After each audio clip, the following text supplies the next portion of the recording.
This video is primarily for two categories of people, Rush fans and drummers. So I'm going to talk about my top three things that I have learned and been influenced by from Neil Peart.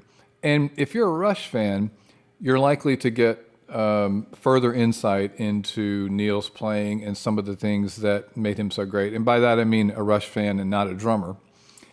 If you're a drummer, I hope that you will be able to take these things, listen to his playing, and then implement them into your own playing.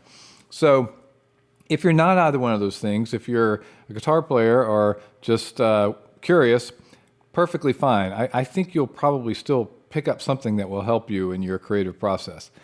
So as I was thinking about the top three things that I got from Neil Peart, I discovered Rush around the time of Moving Pictures.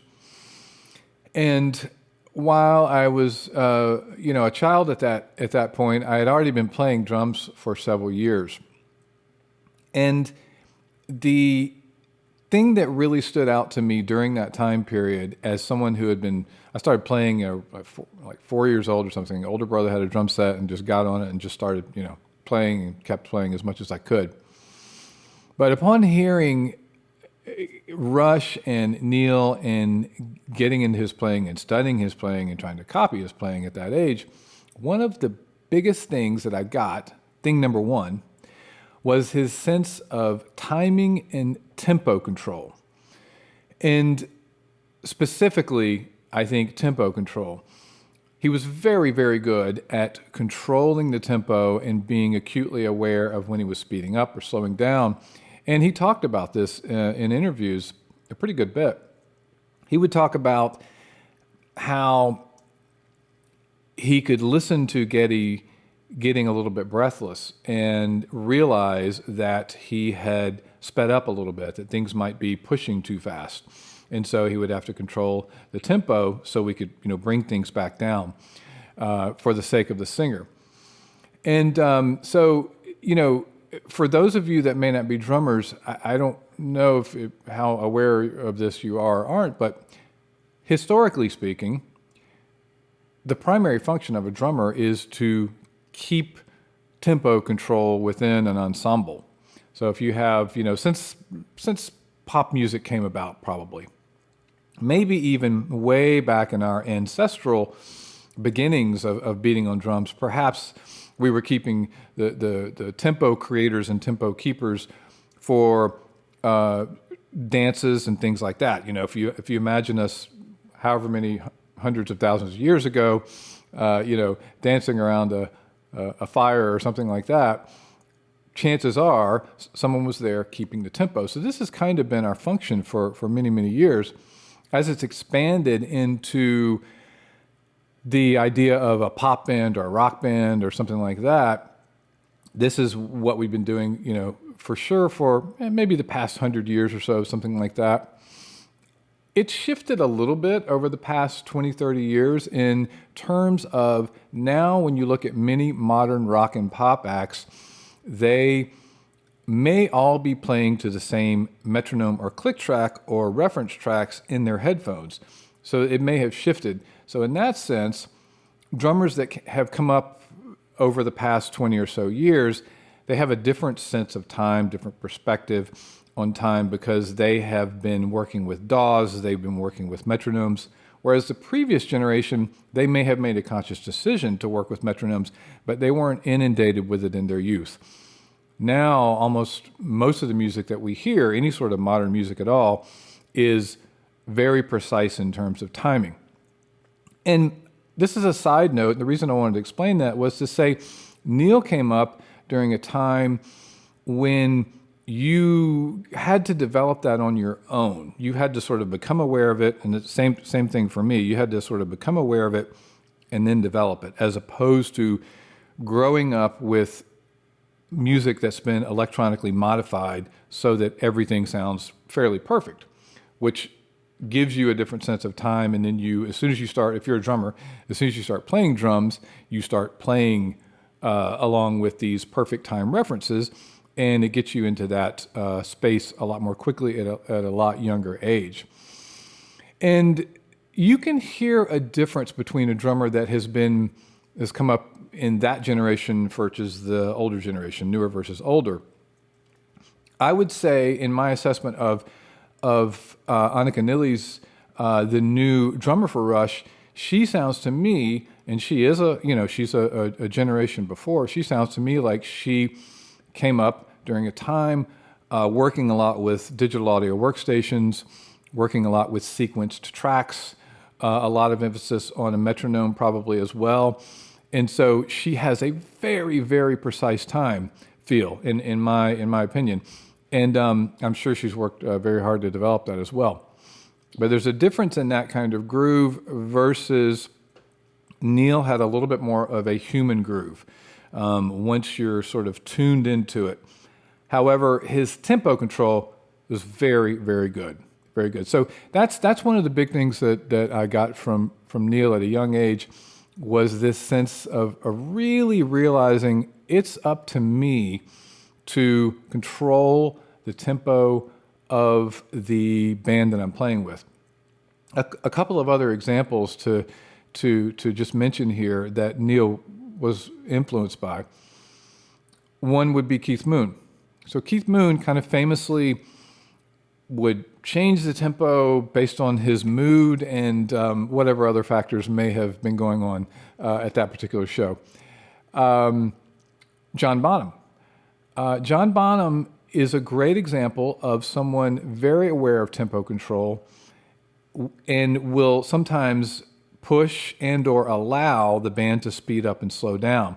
And my favorite example of this is the release of the BBC Sessions, which is a series of Zeppelin in the BBC and their first few albums or so, and well recorded because it's kind of in a studio, but it's live.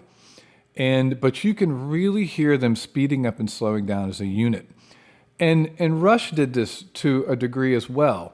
The idea of pushing a little bit faster during exciting times and slowing down and pulling back a little bit during times when you're trying to calm things down and have a little bit more of a foundation. So this is tempo control, and it's huge for drummers, and I think it's something that had a great effect on me. And I heard it during a time, very formidable years, when that's exactly what I needed to hear.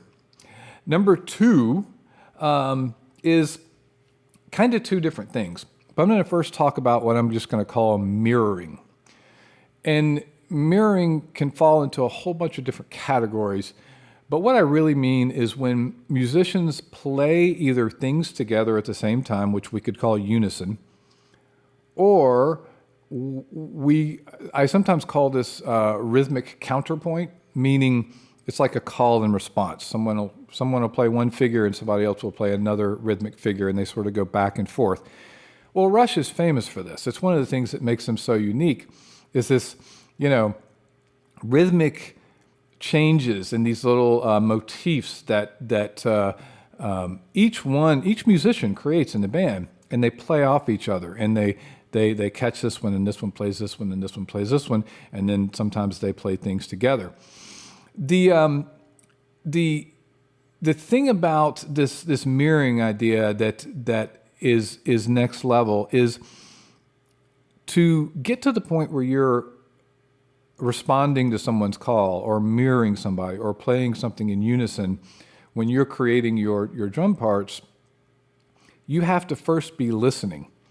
And this was the more advanced version of this that I eventually realized.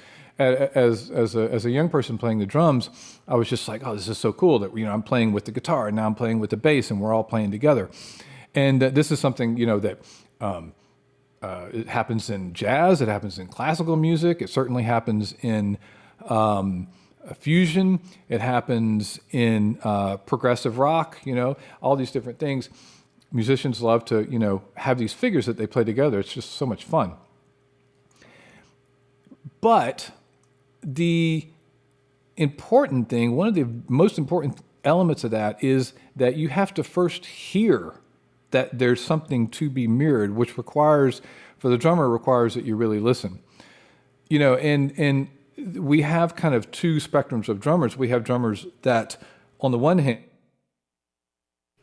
might just be a very sort of meat and potatoes kind of drummer, who's playing 1 and 3, 2 and 4, and holding down the beat. And that is perhaps the appropriate thing for certain situations.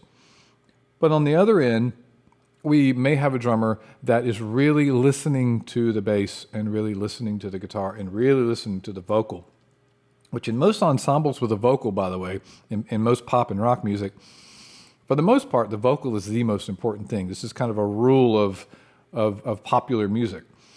Not so much in Rush. With Rush, it could be any instrument at any time. Right? The vocals are important, but even when the vocals are shining, it's like you can divert your attention to the guitar so easily, or divert your attention to the drums so easily, or the bass so easily. And that was one of the it's one of the beautiful things about their music. But in general, the drummer has to be listening to these things to think about whether or not they should be calling and responding. And a lot of drummers may think of themselves as just timekeepers, just keeping it basic. And that's totally fine. But it is a different kind of drumming, and I would say a different level of drumming.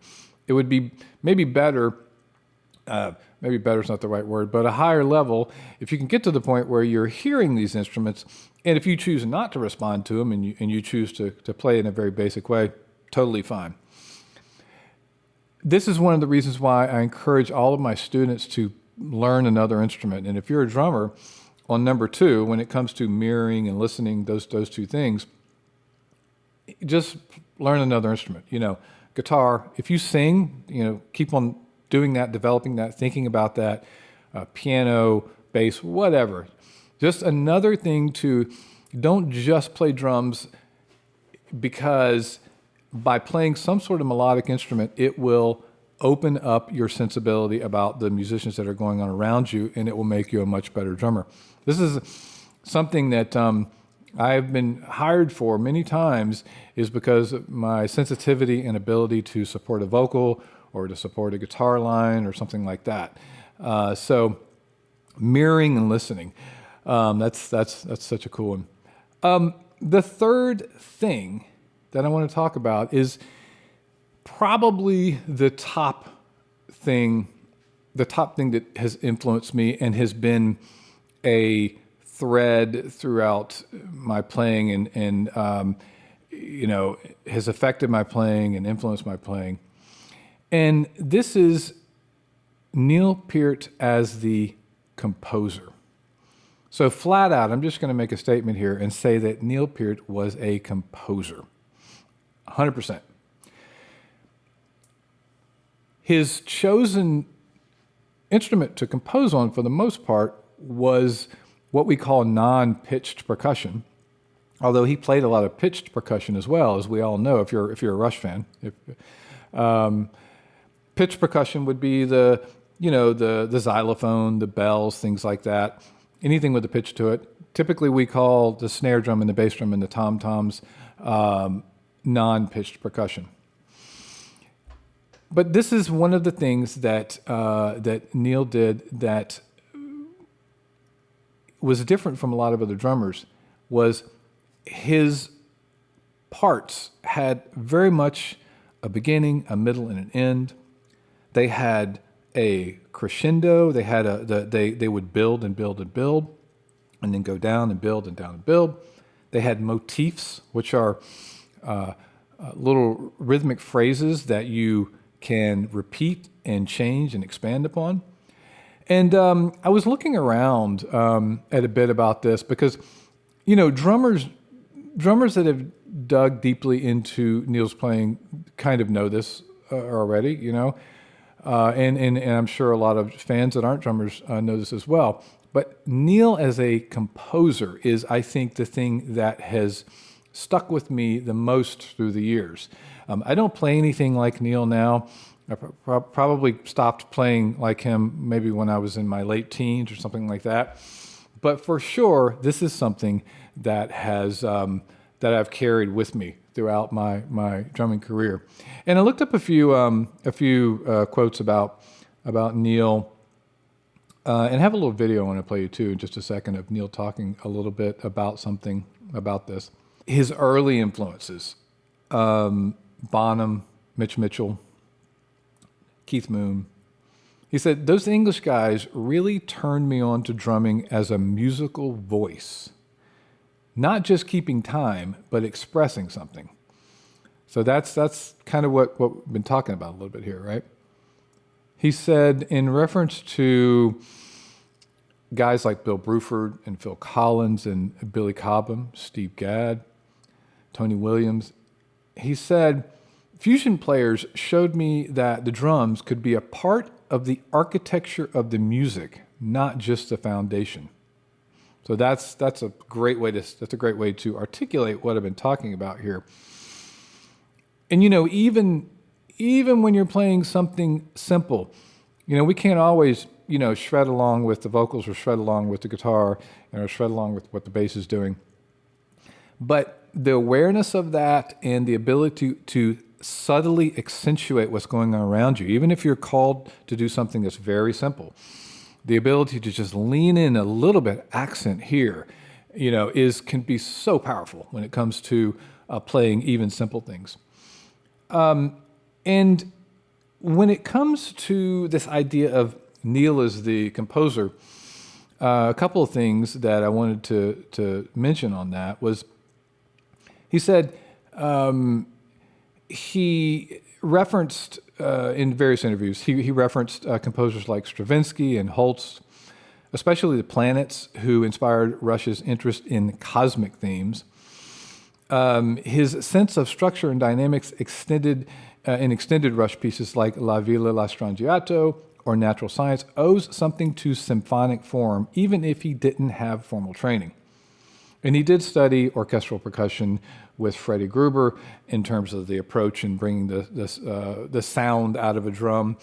That's not so much what I'm talking about, but it's certainly an element to this.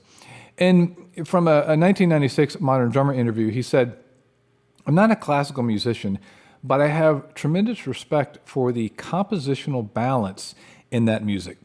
Tension and release, remember that one. Motifs, I mentioned that a minute ago, and development. That's what we try to do in Rush.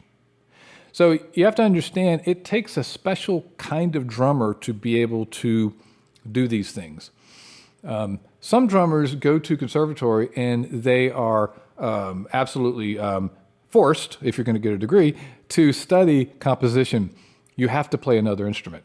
It could be piano is technically pitched percussion, but you have to understand kind of basic music theory. So this is something that even if you didn't have piano lessons as a kid, oh, and by the way, I did look up, he did have piano lessons as a kid. I think I had forgotten that.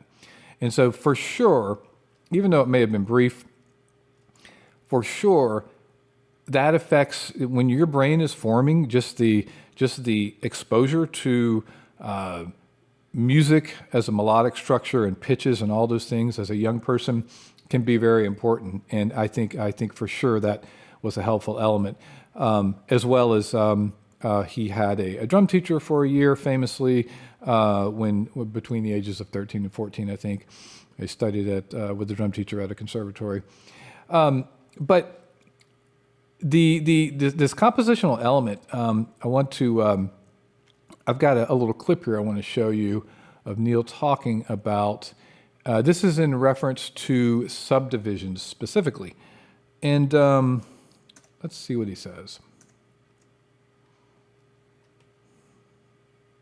We can say that is kind of an axiom for me, is the technique is always a vehicle, but something that's exciting goes way beyond complication. And the fact that I break out of the discipline of those tight 7/8 figures, and then suddenly it's, a very melodically strong, harmonically strong, and rhythmically a beautiful release. Tension and release is, to me, such an important part of drum parts and music in general. In this case, that's a beautiful example of it. This tightly disciplined 7/8, and then suddenly opens up into this wide open 4/4 part with, again, a lot of action going on, but it doesn't feel that way to play it, and thus shouldn't feel that way to listen to it. It should have a sense of release, I think, from the listener's point of view.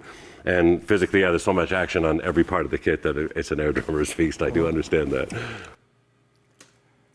So this is a great example, and there are more, of him actually talking about approaching drums collaboratively with the band as a composer.